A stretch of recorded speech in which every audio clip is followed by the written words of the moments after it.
سورہ فاطر پارہ نمبر 22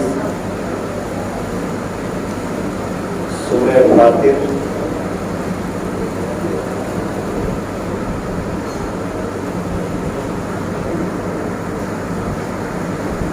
آیت نمبر 27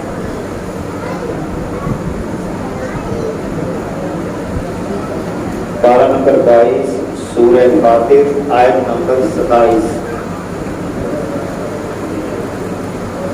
اعوذ باللہ من الشیطان الرجیم بسم اللہ الرحمن الرحیم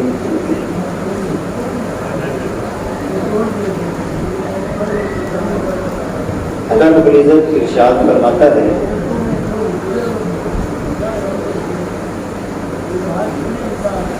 الم ترى ان اللہ انزل من السماء ماء اے محبوب کیا آپ نے دیکھا بے شک اللہ انزل اس نے اتارا من السماء آسمان سے ماء پانی فاخرجنا بس ہم نے نکالا بھی اس پانی کے ساتھ ثمرات ایک قسم کے پھل مختلفاً الوانھا ان کے رنگ مختلف ہیں ومن الجبال جدد بید اور پہاڑوں میں سے کچھ ایسے ہیں ٹکڑے جدد بید سفید رنگ کے ٹکڑے وحمر سرخ رنگ کے ٹکڑے مختلف الوانھا ان کے رنگ بھی مختلف ہیں وغرابیب سود اور اسی طرح کالے رنگ کے یعنی اللہ رب العزت نے ان آیات کے اندر اپنی قدرت کی نشانیوں کا اظہار فرمایا ہے زمین ایک ہی ہے اگر ہم اس کا تجزیہ کرنا چاہیں 1 ایکڑ زمین ہو زمین ایک ہی ہے اللہ رب العزت آسمان سے پانی کو نازل فرما دیتا ہے بیج مختلف ہیں اسی زمین کے اندر ہم ان بیجوں کو ڈال دیتے ہیں آپ ذرا اندازہ لگائیں کہ چھوٹا سا بیج ہوتا ہے بالکل چھوٹا سا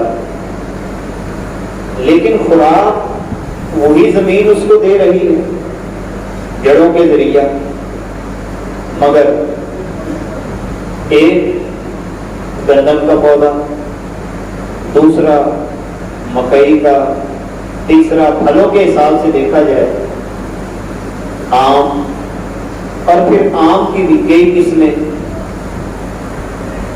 انگور انار کیلا اسی طرح نارنجی اخروٹ یہ جتنی بھی چیزیں ہیں دیکھیں زمین ایک ہی ہے مگر رب ذوالجلال اسی زمین سے کتنی قسم کی چیزوں کو پیدا فرما رہا ہے یہ کسی انسان کے بس کی بات نہیں ہے یہ اللہ رب العزت کی ہی قدرت ہے اللہ کی شان ہے کہ وہ یہ فرما رہا ہے کہ دیکھو کہ جس نے آسمان سے تمہارے لیے یہ پانی اتارا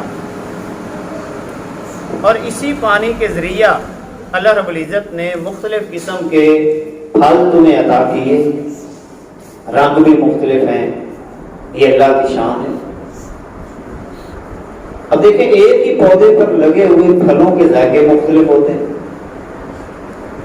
اب یہ کون ہے کون سی وہ طاقت ہے جو پھلوں میں اس انداز کے ساتھ ذائقوں کو پیدا کر رہی ہے انسان کے لیے کتنی نشانیاں ہیں خدا کی معرفت کے لیے، خدا کی پہچان کے لیے، مگر پھر بھی انسان ناشکرا، بے حس،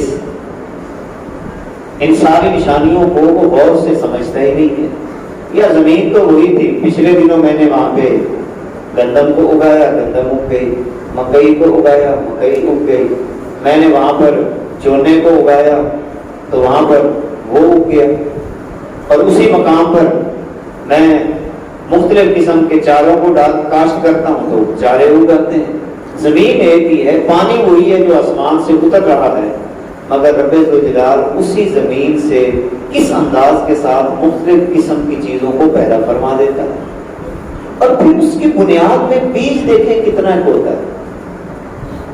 اب دیکھیں اس بیج کے اندر ہی پورا ایک درخت ہوتا ہے، پورا درخت، چھوٹے سے بیج کے اندر ایک درخت ہے، اسی کے اندر اس کی شاخیں ہیں، اسی کے اندر ذائقے ہیں، اسی کے اندر سب کچھ اللہ رب العزت نے رکھا ہوا ہے، چھوٹے سے بیج کے اندر، یہ سب اس کی قدرت کی نشانیاں ہیں۔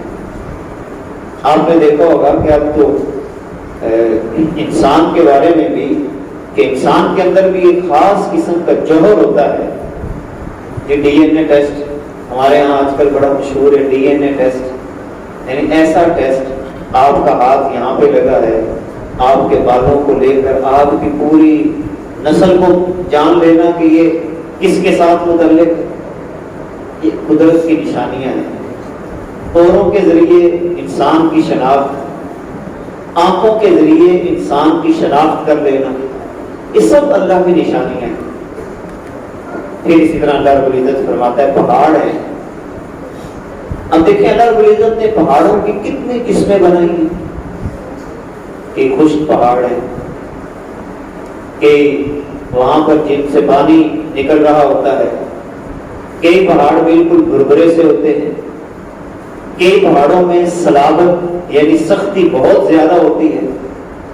اب انہیں پہاڑوں کو اللہ رب العزت اس کائنات کے اندر اس انداز کے ساتھ پھیلائے ہوئے ہیں کہ پھر ان پہاڑوں کے اندر کتنی قسمیں، پتھر دیکھیں، پتھروں کی کتنی قسمیں، نگینے اسی میں سے نکلتے ہیں، یاقوت، مرجان، سرخ رنگ کے، گلابی رنگ کے، پتہ نہیں کتنے قسم کے رنگ ہیں، اور پھر انہی پتھروں میں سے ایک ہیرا ہے وہ بھی پتھر جو ہم سڑکوں پہ ڈالتے ہیں، پتھر یہ بھی ہے، پتھر وہ بھی ہے، مگر وہ اتنا قیمتی، مگر اس کائنات کے اندر اگر چیزوں پہ غور کیا جائے تو کوئی چیز بھی اللہ رب العزت نے فضول پیدا نہیں فرمائی۔ دیکھیں اگر سارے پتھر ہی ہیرے ہوتے تو پھر سڑکیں کیسے بنتی؟ اللہ رب العزت نے اس کے لیے الگ قسم کے پتھر پیدا کر دیے۔ بھربھرے پتھروں کی اپنی شناخت ہے، اپنی علامت ہوتی ہے، اپنے ان کے فوائد ہیں۔ پھر اسی طرح آپ نے دیکھا کہ کچھ پہاڑ ایسے ہیں کہ جہاں پر اللہ رب العزت ٹھنڈک کو رکھتا ہے۔ یہ ساری تقسیمات ہیں اللہ کی، گرمی ہے، سردی ہے، ہوائیں ہیں، یہ سب تقسیمات ہیں۔ اب دیکھیں کچھ پہاڑ ایسے ہیں جہاں پہ برف گرتی ہے، کچھ پہاڑ ایسے ہیں جن سے چشمے جاری ہو رہے ہیں، اور کچھ پہاڑ بالکل خشک۔ ہمارے بلوچستان کے ایریے میں بڑے خشک پہاڑی سلسلے ہیں۔ اسی طرح عرب کے اندر دیکھیں خشک پہاڑی سلسلے، مکہ میں خشک پہاڑ، ٹھیک 100 کلومیٹر کا فاصلہ طے کریں، طائف کی وادی آتی ہے، وہاں پر ہریالی ہے، وہاں پر ٹھنڈک بھی ہے، وہاں پر انگوروں کے باغات بھی ہیں، یعنی 100 کلومیٹر کا فاصلہ ہے تقریباً مکہ سے طائف۔ آپ نے وہ سیرت کی کتابوں میں پڑھا بھی کہ جب رسالت امام صلی اللہ علیہ وسلم کو ستایا گیا، آپ کو معاذ اللہ آپ کی طرف پتھر پھینکے گئے، آپ لہو لہان ہوئے، تو وہاں پر جس باغ میں آپ تشریف لے گئے تھے وہ انگوروں کا باغ تھا، اور وہ باغ آج بھی اسی انداز میں موجود ہے، بالکل اسی انداز کے اندر وہ باغ ابھی بھی محفوظ ہے، زیارت کا شرف ملا ہے، اور انگوروں کے درخت آج بھی اس باغ کے اندر موجود ہیں۔ وہ وادی بھی اسی طرح موجود ہے، وہ جگہ، وہ چوک، وہ سارے علاقے. بہرحال یہ اللہ کی تقسیمات ہے پہاڑوں کی. دیکھیں ادھر ہمارے یہاں شمالی علاقہ جات میں چلے جائیں تو یہاں پر سرسبز پہاڑ. اب پہاڑوں پہ سبزہ بھی اللہ اگا دیتا ہے. کئی پہاڑ ایسے ہیں کہ جہاں پر سبزہ ہوتا ہی نہیں ہے. عیسیٰ کے سرور کے علاقے میں چلے جائیں، ڈیرہ غازی خان کے علاقے میں چلے جائیں تو یہاں پر اور کیفیت ہے.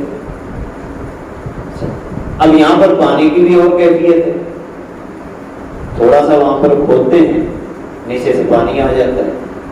وہ پھر وہاں سے پانی نکالتے رہتے ہیں.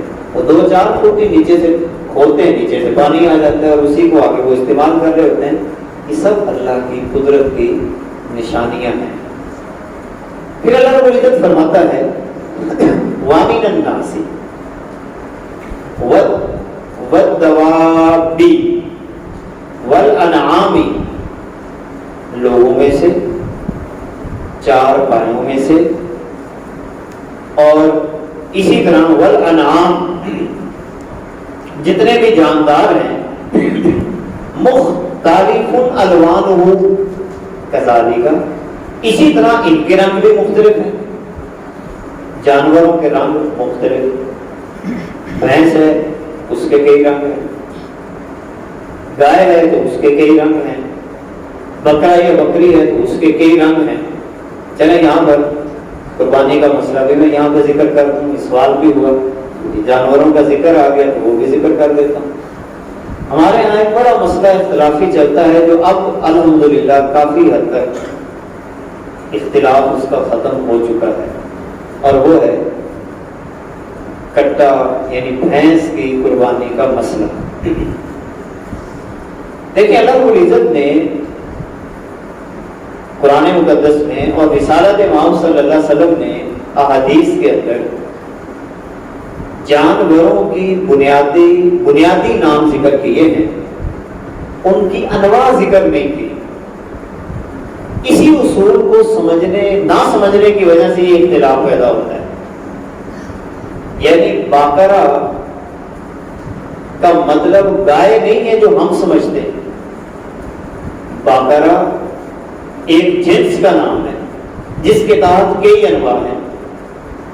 یا اسی طرح ماس، دان، یہ بنیادی نام ہے جس کو ہم بکرا کہتے ہیں، مگر اس کی آگے کئی اقسام ہیں. مثلا حضور علیہ الصلوۃ والسلام کے زمانہ پاک میں ٹیڈی بکری نہیں ہوتی جس کو ہم ٹیڈی کہتے ہیں، مگر یہ بھی اس کی قسم ہے. اسی طرح ہمارے یہاں ایک سوال یہ کیا جاتا ہے کہ حضرت ابراہیم علیہ السلام نے تو مینڈے کی قربانی کی تھی، تو آج ہم باقی جانور کیوں کر رہے ہیں؟ یہ سوال کس کے ذہن میں پیدا ہوتا ہے؟ ایک تو یہ بات ذہن میں رکھیں، یہ سوال بنیادی طور پر ایک مومن کا نہیں ہوتا، ایک مسلمان کا سوال نہیں ہوتا. یہ سوال بنیادی طور پر مستشرقین کی طرف سے مسلمانوں کے ذہنوں میں راسخ کر دیا گیا ہے. عقل کی بنیاد پہ سوال کرنا. حضرت علی المرتضیٰ رضی اللہ تعالی عنہ آپ ایک مقام پہ بڑی پیاری بات فرماتے ہیں. اگر دین عقل کا نام ہوتا کہ جو میری عقل میں آ رہا ہے میں نے اس کو تسلیم کرنا ہے، یہ ایسے کیوں ہے، یہ کیوں نہیں، ایسا کیوں حکم آ گیا. اگر دین عقل کا نام ہوتا تو موضوع پر مسا نیچے کیا جاتا، اوپر نہ کیا جاتا. دیکھیں موزے پہننے ہوتے مٹی تو نیچے لگتی ہے، لیکن شریعت کیا کہتی ہے کہ تم نے مسا کیسے کرنا ہے؟ اگر موزے پہنے ہوئے ہیں تو مسا ایسے بس اوپر 4 انگلیاں ایسے تھوڑی سی پھیرتے. اب یہاں پر بندہ سوال کرے، دیکھیں جناب جب ہم پاؤں دھوتے ہیں، اب یہ سوال ہی کرنا ہے نا، دیکھیں جب ہم پاؤں دھوتے ہیں تو نیچے سے بھی ایسے دھوتے ہیں، پھر کہتے ہیں جی خلال بھی کرو، پھر کہتے ہیں کہ تمہارے یہ ٹخنے بھی خشک نہیں ہونے چاہیے. اچھا یہ کیا ہو گیا جی؟ اب یہاں پر آپ کہتے ہیں موضوع پر بس اوپر سے مسا کرنا ہے. بھی رسول اللہ نے کہہ دیا ہے عقل بپیش مصطفیٰ قربان کن. یہ اپنی عقل کے گھوڑے اپنے پاس رکھو، حضور کے سامنے اپنی عقل کو قربان کر دو، یہی دین ہے۔ لہذا ایک بات تو یہ ذہن میں رکھیں کہ شریعت کے احکام عقل کی بنیاد پہ نہیں ہیں، وہ وحی کی بنیاد پہ ہیں۔ عقل میں آ جائیں تب بھی ٹھیک ہے، نہ آئیں تب بھی ٹھیک۔ ایک تو اصول یہ ذہن میں رکھیں۔ اب رسول اللہ صلی اللہ علیہ وسلم نے باقاعدہ طور پر 4 جنسوں کا ذکر کیا ہے۔ اس میں ایک جنس ہے بقرہ، دوسرا ہے ماعز، تیسرا ہے دان اور چوتھا ہے ابل اونٹ۔ اچھا، اب ایک بندہ یہ سوال کرے کہ دیکھو جناب حضور نے جو اونٹ کیے تھے ان کی تو 2 کوہانیں نہیں تھی، تو کیا 2 کوہانوں والا اگر کوئی بندہ اونٹ کرے تو قربانی ہو جائے گی؟ حضور نے ابل کیا ہے تو جو ابل رسول اللہ کو دستیاب تھا وہ کر دیا۔ اگر حضور علیہ الصلوۃ والسلام نے کیا ہے کبشین مینڈے، حضور علیہ الصلوۃ والسلام کو مینڈے پسند تھے، چتکبرے رنگ کے، خسی حضور علیہ السلام نے کیے۔ اب ایک بندہ سوال کرے کہ حضور نے تو وہ کیے، تو کیا اس کے علاوہ کوئی کرے تو کیا قربانی ہو جائے گی؟ بھی ہو جائے گی، کیوں نہیں ہوگی؟ اسی طرح حدیث پاک میں یا قرآن میں لفظ ہوا ہے البقرہ، البقرہ۔ اچھا، قرآن میں تو جس بقرہ کا ذکر ہے وہ تو بالکل زرد رنگ کی ہے، اب کیا اس کے علاوہ جو باقی ہیں وہ بقرہ نہیں ہوگی؟ بقرہ ایک جنس ہے، اس کی کئی انواع ہیں۔ اچھا، اب یہ سوال یہ پیدا ہو سکتا ہے کہ کیا بھینس یہ بقرہ ہے یا کیا چیز ہے؟ دیکھیں، ہمیں عجیبی ہمارا جواب کمزور ہو سکتا ہے، ہم اپنی طرف سے تشریح کریں۔ عربی کو جاننے کا ایک اصول یہ ہے کہ عربی لفظوں کی تشریح اہل عرب کریں وہ زیادہ اتھینٹک ہوتی ہے۔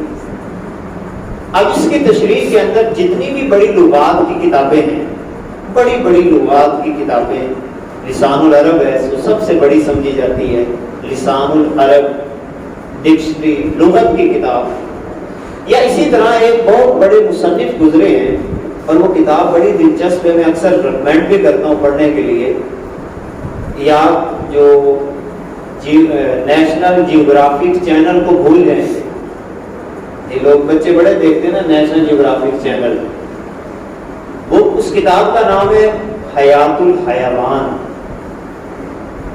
علامہ کمال الدین الدبیری رحمۃ اللہ تعالی علیہ، یہ ان کی لکھی ہوئی ہے، 800 ہجری کی، آج کی بھی نہیں لکھی ہوئی، 800 ہجری کی لکھی ہوئی ہے، عربی زبان میں ہے، اب اس کے اردو تراجم بھی چھپ چکے ہیں۔ ان سب کتابوں میں موجود ہے کہ جہاں پر البقرہ کا چیپٹر آئے گا، چیپٹر آپ نے کیا کھولا؟ البقرہ، البقرہ کے نیچے انواع بیان کی جا رہی ہوگی، ان انواع میں سے یہ تمام کے تمام اہل عرب اور خاص طور پر جن کا نام ابھی میں نے ذکر کیا جو جانوروں کے ماہر استاد سمجھے جاتے ہیں، علامہ کمال الدین دبیری، وہ کیا لکھتے ہیں؟ الجاموس من البقرہ، عربی زبان میں جاموس بھینس کو کہتے ہیں، وہ کہتے ہیں الجاموس الجوامیس من البقرہ، کہ یہ جتنی بھی جاموس ہیں یہ ساری کی ساری بقرہ ہیں، یعنی جس کو ہم بقرہ گائے سمجھتے ہیں اس میں ایک جاموس بھی ہے، تو یہ بھی بقرہ ہے، اصل میں یہ گائے کی ایک قسم ہے۔ اب سوال یہ پیدا ہوا کہ حضور علیہ الصلوۃ والسلام نے پھر کیوں نہیں کی؟ تو اس کا جواب پھر یہ بھی دیا جا سکتا ہے، الزامی جواب ہم یہ بھی دے سکتے ہیں کہ حضور نے پھر ٹیڈی بکری کیوں نہیں کی، حضور نے 2 کوہانوں والا اونٹ کیوں نہیں کیا؟ کہ جو چیز اس علاقے میں آسانی سے دستیاب تھی۔ اب دیکھیں اونٹ کی ہسٹری پڑھیں تو اس کی کئی قسمیں عربوں میں ہیں، ایک قسم نہیں ہے، بھورا اونٹ، بالکل کالے رنگ کا اونٹ، ایک کوہان والا اونٹ، اونچی کوہان والا، نیچی کوہان والا، اور پھر اسی طرح 2 کوہانوں والا اونٹ، یہ سارے کے سارے، پھر منہ جو اونٹ کے ہیں وہ کئی سٹائل کے ہیں. کئیوں کے منہ بہت بڑے بڑے ہیں، ان کے نام عربوں نے اور رکھے ہوئے ہیں. کئیوں کے منہ چھوٹے ہیں، ان کے نام اور رکھے ہوئے ہیں. عرب تو نام رکھنے کے بڑے ماہر سمجھے جاتے ہیں، لہذا وہ ایک جنس کے کئی نام رکھتے ہیں. لہذا ان ناموں میں سے ایک نام جاموس، بقرہ کی قسم. عرب میں یہ پائی نہیں جاتی تھی. یہ پانی کا یعنی پانی کو زیادہ پسند کرتا ہے، جبکہ جس کو ہم گائے کہتے ہیں یہ خشکی کے اوپر بھی رہ لیتا ہے. لہذا یہ جانور اب تو عرب کے علماء بھی، بلکہ ہمارے ہاں یہ زیادہ یہ مسئلہ ہے پاکستان کے اندر، عرب کے علماء یا عرب کے اداروں سے پڑھے ہوئے جتنے علماء ہیں اور صحیح پڑھے ہوئے، وہ واضح لفظوں میں کہتے ہیں کہ الجاموس من البقرہ، جاموس بقرہ کی یہ قسم ہے، لہذا بغیر کسی شک و شبہ کے اس کی قربانی جائز ہے. اچھا، اب یہ ذہن میں پیدا ہو سکتی ہے ایک بندہ منتا ہی نہیں تو منوانا کوئی ضروری تو نہیں ہے. اچھا، ایک یہ ہمارے یہاں بڑا مسئلہ ہے، یہ میں بار بار یہ مسئلہ ذکر کرتا ہوں، بھئی کسی کو منوانا ضروری نہیں ہے. آپ اپنی تحقیق پیش کر دیں. اللہ نے زبردستی نہیں منوایا کسی کو، تو ہم کون ہوتے ہیں؟ دیکھیں، وہ اللہ ہے، وہ قرآن میں کہتا ہے سورہ نمل سے پیچھے کون سی ہے جس میں سورہ شعراء کا غالباً اللہ کا باقی نفس کا، یہ سورہ شعراء کے شروع میں ہی آتا ہے نا میرے خیال. یہ افسا ہم ساڑھے کو افسا بیٹھے ہونے میں بڑی اچھی گا. سورہ شعراء کے شروع میں اللہ رب العزت خود ارشاد فرماتا ہے کہ لعلہ کا باقی نفس کا، اے محبوب آپ اپنی جان کو ہلاکت میں نہ ڈالیں. اگر وہ چاہے تو ساروں کو مسلمان کر دے، اگر وہ نہیں چاہتا تو آپ اس پیغام دیں. لہذا کسی کو کوئی نہیں مانتا نہ کرے، ہمیں کیا اس سے مسئلہ ہے؟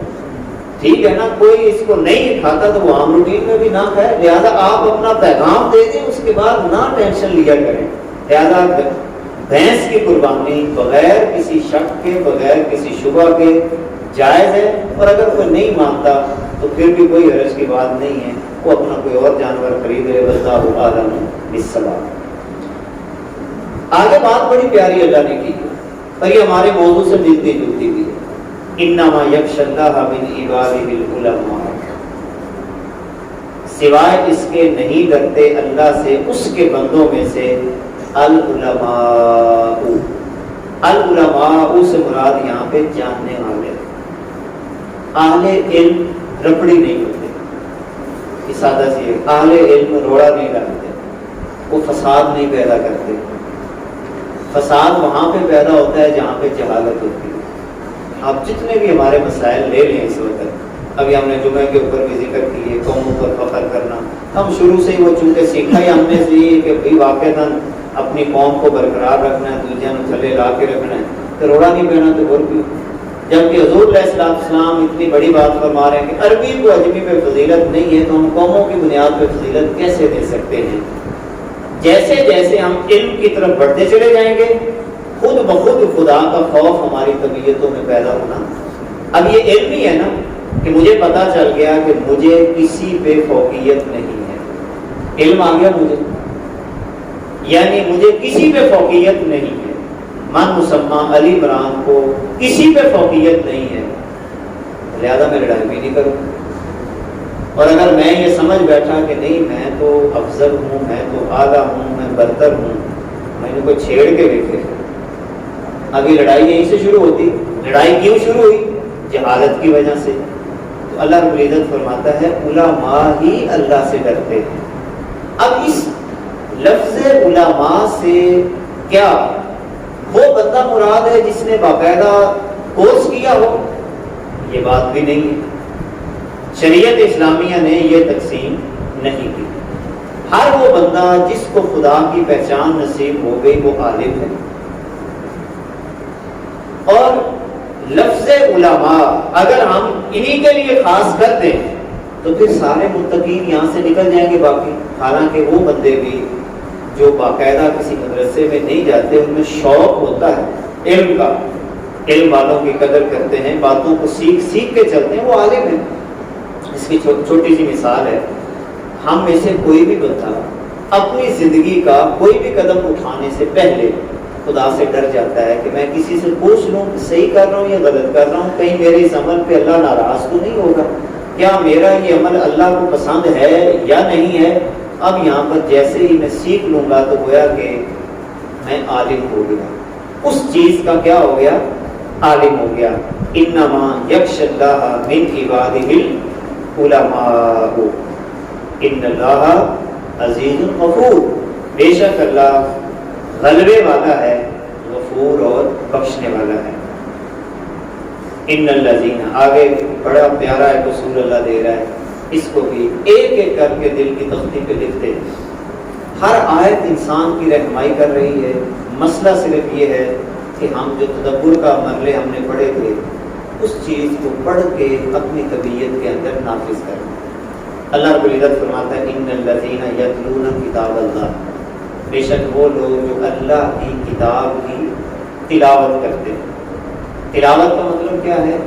تلاوت کا مفہوم یہ ہے جو پڑھا اس کے پیچھے چل پڑے، اس کو تلاوت کہتے، جو پڑھا اس کے پیچھے چل پڑے، ورنہ الفاظ نہیں رٹنے، جو پڑھا ہے اس کے پیچھے چل پڑنا، اس کا اصل مفہوم ہے تلاوت کا۔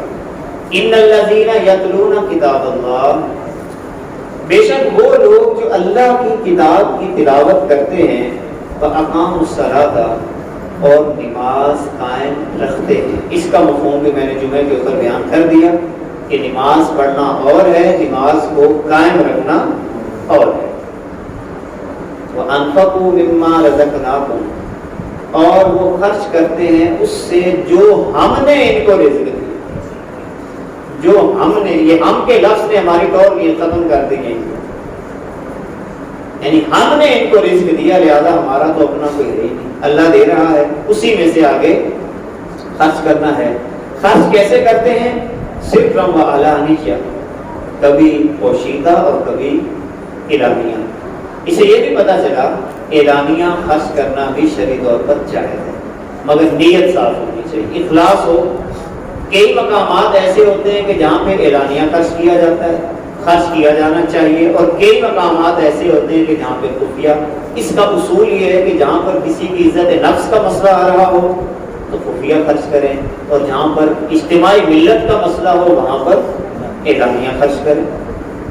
اللہ رب العزت فرماتا ہے یرجون تجارت، سبحان اللہ، یہ لوگ جن میں یہ خصوصیات ہیں، جو کتاب اللہ کی تلاوت کرتے ہیں، نماز قائم رکھتے ہیں، ہمارے دیے ہوئے رزق میں سے خرچ کرتے ہیں، یرجون تجارت، یہ ایسے سودے کی امید میں ہیں، لن تبورا، یہ سودا ان کا گھاٹے میں نہیں جائے گا، یعنی یہ سودا بڑا کمال کا سودا کر رہے ہیں۔